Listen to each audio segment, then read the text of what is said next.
above all powers. 안녕하세요. 오늘도 우리 주 예수 그리스도와 함께 기쁨과 감사와 찬양으로 살고 계신지요. 우리의 삶에 우리 주 예수 그리스도께서 임재하셔서 우리로 이 땅에서 그리스도인으로 살게 해주심에 감사와 찬양을 드립니다.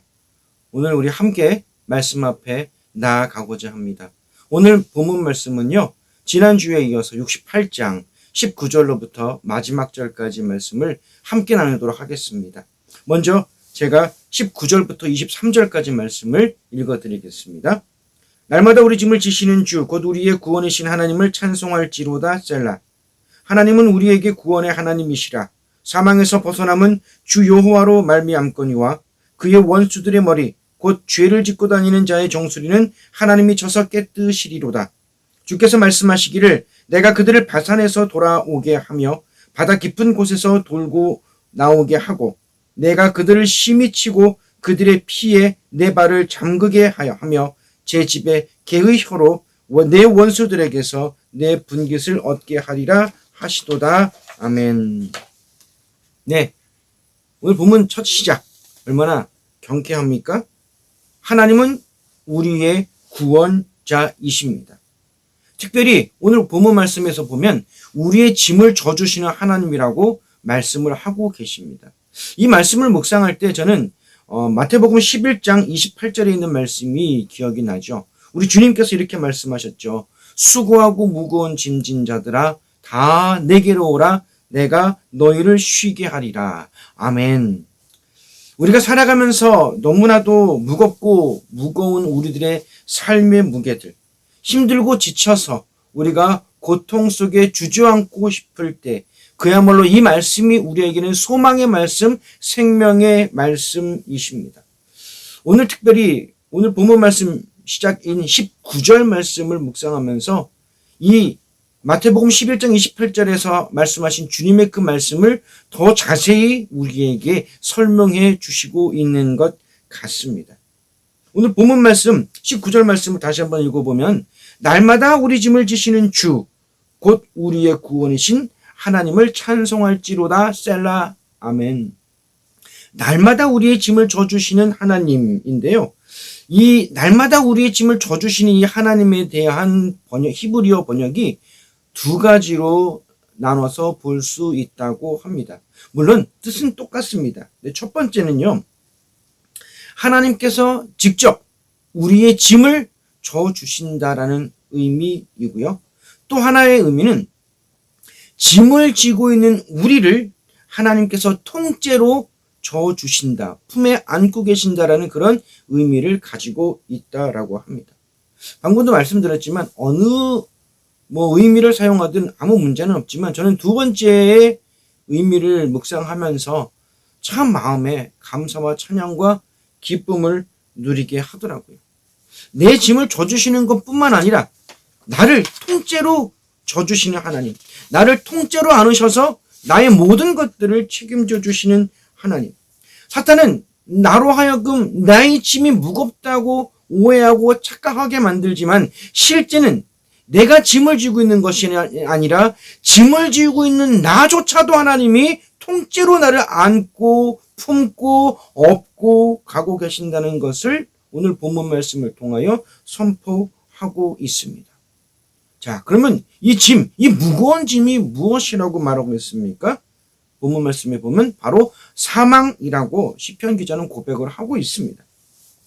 이 사망이야말로 우리 사람들이 질 수 없고 우리 사람들이 책임질 수 없는, 너무나도 해결할 수 없는 가장 큰 짐이죠. 우리 주 예수 그리스도의 십자가가 아니라면, 우리 주님의 십자가를 통한 속죄가 아니라면 우리는 결코 이 사망의 짐에서 벗어날 수 없었습니다. 그러나 또 오늘 본문 말씀에 보면 우리들의 원수이며 하나님의 원수가 된 죄를 짓고 다니는 자들에 대해서 말씀을 하고 계십니다. 이 죄를 짓고 다니는 자들이라는 그 의미는요, 온갖 죄 안에서 걸어 다니는 사람들이라고, 온갖 죄 안에 파묻혀서 살아가는 사람들이라는 의미로 사용한다고 합니다. 이 사람들은 그래서 실수하거나 무지해서 죄를 짓는 것이 아니고요. 이 사람들은 스스로 이 죄를 따라가고 죄를 즐기며 죄를 찾아가는 사람들을 말하고 있습니다. 이 사람들은 절대로 하나님을 하나님으로 또 하나님을 주인으로 영접하지도 않고 인정하지도 않으면서 또 하나님의 인도하심과 역사하심과 하나님의 창조하심을 그들은 인정하지 않습니다. 다만 이들은 그냥 그렇게 죄 덩어리일 뿐이라는 것입니다. 하나님께서는 이러한 원수들에게 철저한 징계와 심판을 내리시겠다고 말씀을 하고 계십니다. 이들은 자신들이 그렇게 즐겼던 죄, 자신들이 쫓아갔던 그 죄의 값을 당연히 받게 될 것이라고 말씀하고 계십니다. 왜 그렇습니까? 우리 하나님은 공의의 하나님이시기 때문입니다. 하나님께서 당신의 공의를 이 땅 위에 이루실 때 더 이상 우리에게는 어떠한 억울함도 그 부족함도 없다고 말씀하고 계십니다. 특별히 오늘 본문에서 참으로 잔인한 표현들이 나타나고 있습니다. 그들의 피에 내 발을 잠그게 하며 내 집의 개의 혀로 내 원수들에게서라고 본문 23절 중반절에서 표현하고 있습니다. 이 표현은 사실적인 표현일 수도 있고 비유적인 표현일 수도 있지만 당시 이 악독한 자들이나 악독한 자들이 약하고 선한 자들에 대한 착취의 모습을 표현하고 있다고 합니다. 이들이 당했던 대로 이렇게 이 선한 자들의 피가 악한 자들의 발이 담길 정도로 흐르고 또 이들의 조롱과 핍박이 이들의 개조차도 이 선한 자들을 이렇게 조롱하고 우습게 여기고 있는 이런 상황과 똑같이 하나님께서 갚게 해 주신다고 말씀을 합니다. 이 말씀을 묵상하면서 저는 또 생각나는 한 사람이 있습니다. 다윗입니다.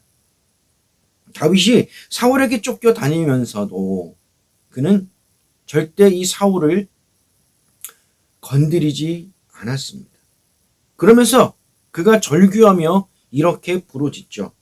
내 아버지여 보소서, 내 손에 있는 왕의 옷자락을 보소서. 내가 왕을 죽이지 아니하고 겉옷자락만 베었은즉 내 손에 악이나 죄가가 없는 줄을 오늘 아실지니이다. 왕은 내 생명을 찾아 해하려 하시나 나는 왕에게 범죄한 일이 없나이다.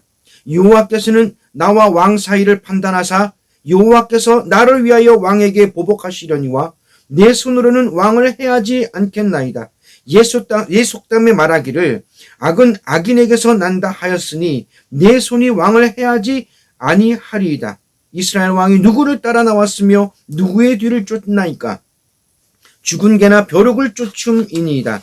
그런즉 여호와께서 재판장이 되어 나와 왕 사이에 심판하사 나의 사정을 살펴 억울함을 풀어주시고 나를 왕의 손에서 건지시기를 원하나이다 하니라라고 사무엘상 24장 11절로부터 15절에서 이렇게 절규하고 있습니다. 특별히 다윗이 절규하는 이 소리 가운데 여호와께서 나와 왕 사이를 판단하사라는 이 표현과 여호와께서 재판정이 되어 나와 왕 사이에 심판하사 나의 사정을 살펴 억울함을 풀어주십시오라고 했던 이 표현을 통해서 제 스스로가 마음속에 풀리지 않았던 억울함과 답답함들이 해결이 되었던 적이 있습니다. 하나님께서 다윗과 사울 사이에서만 하나님이 판단하시지 않습니다. 우리와 다른 분들 사이에서도 하나님은 분명히 이렇게 공의로 판단하시고 심판해 주십니다. 그래서 우리의 사정을 살피시고 우리의 억울함을 풀어주시고 우리의 이 아픔과 상처를 치유해 주시는 하나님이시라는 것입니다. 저는 사실 이 말씀을 통해서 방금도 고백했지만 제 안에서 풀리지 않았던 너무나 무거웠던 이 돌덩어리가 쑥 내려가는 그러한 경험을 했습니다. 우리 모두 그렇지 않습니까? 우리 안에 있는 억울함들, 우리 안에 있는 이 정말 말로 할 수 없는 이런 답답함의 상처들, 그러나 하나님께서는 이 모든 것들을 하나님의 공의로 심판하시고 하나님께서 이 모든 것들을 해결해 주실 줄 믿습니다. 그러하기에 우리는 우리 주 예수 그리스도를 믿는 우리는 하나님의 공의의 심판이 이루어지기를 기대하며 기다리는 하나님의 백성들입니다. 이어서 24절로부터 27절까지 말씀을 제가 읽어드립니다. 하나님이여 그들이 주께서 행치하심을 보았으니 곧 나의 하나님 나의 왕이 성소로 행치하시는 것이라. 소고치는 처녀들 중에서 노래 부르는 자들은 앞서고 악기를 연주하는 자들은 뒤따르나이다. 이스라엘의 근원에서 나온 너희여 대회 중에 하나님 곧 주를 송축할지어다. 거기에는 그들을 주관하는 작은 베냐민과 유다의 고관과 그들의 무리와 스불론의 고관과 납달리의 고관이 있도다. 아멘. 만군의 여호와 하나님, 창조주 하나님께서 이 땅의 공의를 심판하시고 이 땅의 공의를 완성하시는 날, 하나님의 행진은 하나님의 백성의 기쁨과 즐거움과 찬양과 환호와 축제의 순간이 되게 해 주십니다. 오늘 고백처럼 바로 나의 하나님, 나의 왕, 이 고백이 이렇게 즐겁고 기쁠 이유가 무엇이 있습니까? 바로 나의 하나님, 이 나의 왕이 우리의 신랑 되신 예수 그리스도이시며 우리의 신랑 되신 그토록 기다리고 기다렸던 우리의 신랑 되신 예수님께서 우리에게 오심으로 하나님의 공의가 완성이 되는 순간이 되기 때문입니다. 하나님의 임재는 우리의 기쁨이요 축제이지만 하나님의 원수들에게는 패망을 뜻하고 있습니다. 하나님께서 겨우 이 원수들을 이기시는 것이 아니라 하나님께서 임재하시고 하나님께서 공의를 세우시는 날 더 이상 이 원수들은 어떠한 공격도 어떠한 반격도 할 수 없게 되었습니다. 모든 다툼과 싸움이 끝나는 날, 평정되는 순간, 오직 하나님께서는 높임을 받으시고 영광과 찬양과 존귀만 나타날 뿐입니다. 이어서 28절로부터 35절까지 말씀입니다. 내 하나님이 너의 힘을 명령하셨도다. 하나님이여 우리를 위하여 행하신 것을 견고하게 하소서. 예루살렘에 있는 주의 전을 위하여 왕들이 주께 예물을 드리리이다. 갈밭의 짐승들의 수소의 무리와 만민의 송아지를 꾸짖으시고 은조각을 발 아래에 밟으소서. 그가 전쟁을 즐기는 백성을 흩으셨도다. 고관들은 애굽에서 나오고 구스이는 하나님을 향하여 그 손을 신속히 들리로다. 땅의 왕국들아 하나님께 노래하고 주께 찬송할지어다. 셀라. 옛적 하늘들의 하늘을 타신 자에게 찬송하라. 주께서 그 소리를 내시니 웅장한 소리로다. 너희는 하나님께 능력을 돌릴지어다. 그의 위엄이 이스라엘 위에 있고 그의 능력이 구름 속에 있도다. 하나님이여 위엄을 성소에서 나타내시나이다. 이스라엘 하나님은 그의 백성에게 힘을 주시나니 하나님을 찬송할지어다. 아멘. 네, 방금 제가 읽어드렸던 28절 내 하나님이 너의 힘을 명령하셨도다라는 이 말씀의 히브리어 번역이 약간 어려움들이 있습니다만은 많은 학자들이 그리고 전통적으로 이 내용에 대해서 하나님 주의 능력을 나타내 주옵소서라고 우리는 해석하고 표현합니다. 시편 기자가 하나님의 공의를 완성하심에 대해서 찬양하고 경배하며 기뻐했습니다. 그러나 아직 이 시편 기자의 삶 속에서는 해결되지 못한 문제들이 존재합니다. 아직 세상의 삶이 녹록하지 않습니다. 그러하기에 이 시편 기자가 더더욱 하나님의 능력과 힘과 권세와 영광의 임재가 필요함을 하나님께 간구하며 부르짖고 있습니다. 뭐라고요?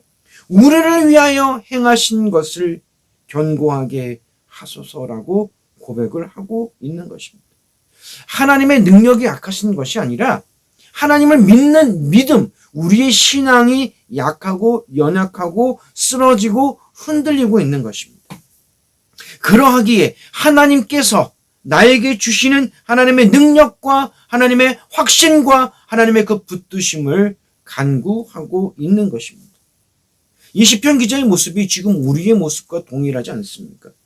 우리도 지금 많은 어려움들로 인해서 흔들리고 의심이 되고 또 넘어지고 쓰러지고 하고 있습니다. 이러한 이 모든 상황들 속에서 우리가 이렇게 넘어지고 흔들리고 쓰러지는 이유가 무엇입니까?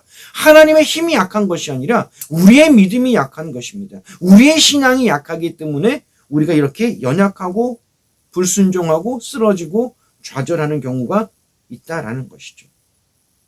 그러나 우리가 하나님 앞에 하나님이여 우리를 위하여 행하신 것을 견고히 세워주옵소서라고 우리가 이 말씀을 들고 하나님 앞에 부르짖고 기도할 때 하나님은 우리의 기도를 들으시고 우리를 구원해 주시는 하나님이십니다. 특별히 오늘 본문 말씀에서 갈밭의 들짐승, 수소의 무리와 만민의 송아지라는 표현을 합니다. 이 갈밭의 들짐승이라는 표현은요, 애굽의 바로를 의미하고 있고요. 수소의 무리는 바로를 지지하는 아수르와 같은 강력한 나라들, 그리고 만민의 송아지들은 아수르보다는 약하지만 이 바로와 함께하고 있는 약한 군소왕들을 가리킨다라고 이야기합니다. 왜 이들을 꾸짖어달라고 말씀하고 있습니까? 이 갈밭의 들짐승들은 갈대밭에 숨어서 그들이 잡으려 하는, 그들이 먹으려 하는 먹잇감이 되는 그 짐승들을 기다렸다가 기회가 될 때 기습으로 덮쳐서 그 동물들을, 짐승들을 잡아먹는다고 하죠. 이 공격을 받는 짐승들은 그래서 피할 겨를도 없고 속수무책으로 당할 수밖에 없다고 합니다. 이것이 나라로 보면 엄청난 군사력과 물리력으로 약소 국가들을 강압하고 그들을 압제하고 그들에게 폭력을 행하는 이 강대 국가들의 모습으로 표현되어지기도 합니다. 또 수소의 무리와 만민의 송아지는 이 송아지들을 거느리고 있는 수소들을 이야기한다고 하죠. 즉 이 송아지들을 압제하고 탄압하고 고통에 힘들게 만들고 있는 수소들에 대한 것을 말씀하고 있습니다. 또 오늘 본문 말씀에서 이 은조각을 발 아래로 밟기를 강구합니다. 이 은조각은요, 어떻게 표현된 것이냐면 여러 가지 의미에 따라서 좀 달라질 수는 있지만 오늘 본문 말씀의 문맥상 보면 이 강력한 군사력으로 약소국을 압제하고 힘들게 만드는 이 강대국들이 약소국으로부터 받는 조공을 의미한다고 합니다. 그리고 이들은 전쟁을 그렇게 즐겨하는 나라들입니다. 그래서 정말 힘없고 연약한 나라들은 짓밟히고 그들에게 모든 것들을 빼앗기고 모든 것들이 무너짐을 경험합니다. 이들은 이 전쟁을 통해서 다른 나라 사람들, 다른 타인들의 목숨을 경히 여기기도 하지만 이 전쟁을 즐기는 이들은 자기들의 목숨조차도 사실은 경히 여기는 죄인들일 뿐이라는 거죠. 이러한 열방 가운데 우리가 살고 있지 않습니까? 우리가 어떨 때 보면 속수무책으로 세상에 넘어지고 쓰러질 때도 있습니다. 그래서 우리가 억울하고 마음에 큰 짐같이 무거운 마음이 들 때도 있습니다. 그러나 정말 하나님을 신뢰하고 믿는 우리들이 기대하고 또 기대할 것이 무엇입니까? 하나님의 이 땅에 오셔서 하나님의 공의를 완성하시는 그날, 예수 그리스도께서 우리에게 약속하신 그날, 우리의 신랑 되신 예수님께서 이 땅에 오시는 그날을 우리가 기대하고 기다리는 것이 우리 믿음의, 우리 신앙의 모습입니다. 그래서 이제는 열방과 세계가 하나님을 찬양하며 경배하며 하나님의 공의를 높이며 하나님의 영광을 높여 드리는 그날이 우리 앞에 분명히 이르게 될 것입니다. 오늘 본문 말씀의 표현들을 보면 전쟁을 하기 위해서 무게를 들었던 그 손들이 이제는 하나님을 찬양하기 위하여 그 손을 들고 하나님을 찬양한다고 표현을 하고 있습니다. 전쟁터에서 있었던 그 동물과 같은 그 환호성들이 이제는 하나님을 향하여 찬양과 경배를 드리는 그 노랫소리로 바뀌게 하신다고 말씀을 하고 계시는 거예요. 참으로 우리 하나님은 찬양받기에 합당하신 하나님이십니다. 우리 하나님께서는 태초 전부터 우리를 택하셨고 태초 전부터 우리를 하나님의 백성으로 하나님의 자녀로 예수 그리스도의 신부로 살아가게 말씀하시고 계십니다. 이제 정말 우리가 이 하나님으로 살아가는 우리들, 이제 하나님의 그 임재 가운데 나타나는 우리들, 그래서 바로 그 임재가 임하는 우리가 하나님의 성소가 되게 해 주십니다. 우리가 성소가 될 수 있는 이유는 딱 하나입니다. 우리 안에 하나님의 임재, 하나님이 계신 곳이 바로 성소이기 때문입니다. 그래요. 우리는 너무나 부족하고 연약합니다. 아까 우리가 이 말씀들을 통해서 본 것처럼 지금도 우리에게는 너무나도 버겁고 힘들고 우리를 어렵게 만드는 상황과 환경들이 존재합니다. 그러나 내가 믿는 하나님, 우리의 구원자 하나님께서 이 모든 공의를 완성하시는 그날, 그리고 하나님의 역사와 하나님의 존귀와 하나님의 영광과 하나님의 능력이 온 만방에 드러나는 그날, 우리는 우리 하나님의 공의와 승리와 우리 주 예수 그리스도의 임재하심으로 우리가 기뻐하며 찬양하며 경배하며 살아가는 그날이 우리에게 곧 임하게 될 것입니다. 그렇습니다. 오늘 우리는 이 땅에서 그냥 살아가는 자들이 아닙니다. 하나님의 임재를 통하여서 이 땅에서 우리는 하나님의 거룩한 성소로 살아가게 하십니다. 우리가 소망하며 우리가 꿈꾸며 우리가 기대하며 그리고 우리가 자랑할 수 있는 하나님, 이 하나님이 우리의 하나님이 되어 주십니다. 오늘도 우리 모든 삶 동안 우리와 함께 하시는 주 예수 그리스도로 승리하는 우리 모두가 되시길 주님의 이름으로 축원합니다. 같이 기도하겠습니다. 사랑의 하나님 아버지 감사합니다.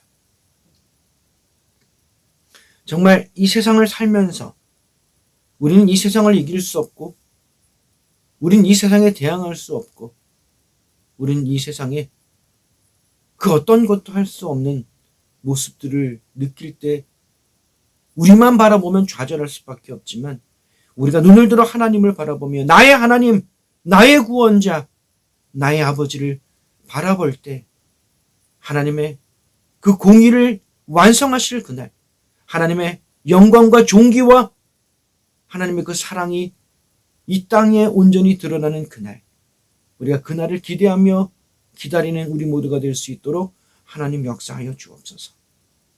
이 땅을 살아가면서 우리에게 임하신 하나님, 우리가 이 땅에서 성소로 세워지게 하나님 역사하여 주옵시고 우리가 이 땅에서 성소로 우리가 살아갈 수 있는 저희들 될 수 있도록 하나님 은혜 허락하여 주옵소서. 하나님, 우리는 연약합니다. 하나님, 우리에게 임하셔서 우리에게 힘을 주셔서 우리가 오직 하나님으로 세워져 가는 자들 되게 역사하여 주옵소서. 감사하며 예수님 이름으로 기도드렸습니다. 아멘. 네, 이제 곧 코로나도 위드 코로나로 전환되면서 우리의 삶이 하나님께서 또 새로운 출발, 또 새로운 환경을 허락하여 주실 줄 믿습니다.